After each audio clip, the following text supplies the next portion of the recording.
Si God ang coach ko, hindi ako susuko. Sa larong boxing, alam ng dalawang athletes na sa pagpasok nila sa ring, siguradong masasaktan sila. There's a punch that can be blocked, pero may suntok ding nakaka-knock out.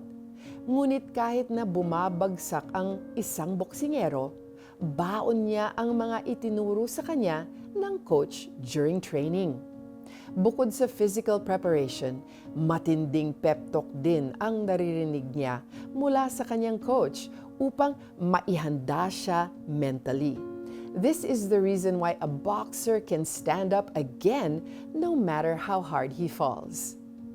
Sa arena ng buhay, para tayong mga boksingerong sumusuntok sa ating mga kalaban. Sometimes we get knocked down. Minsan pa nga parang imposibleng makabawi pa tayo sa hirap ng sitwasyon. Good thing ang coach natin ay si God. Hindi niya lang tayo pine-prepare before the match, kundi He even fights with us inside the ring. Kaya anumang kind ng challenger sa boxing ng buhay ang kinakaharap mo ngayon, don't give up. Financial concern ba yan? Health problems? Or a strained relationship? Even if it knocks you down, be sure to get back on your feet. As long as God is your coach, He is fighting every battle with you head on. At gaya ng sinabi niya sa Jeremiah 1:19, they will fight against you, but they will not prevail against you. For I am with you, declares the Lord, to deliver you. What a wonderful promise to hold on to every day. And now, let's pray together.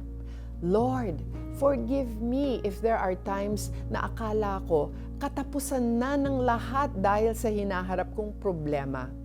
Salamat po for this reminder na kasama ko kayo sa anumang laban ko sa buhay.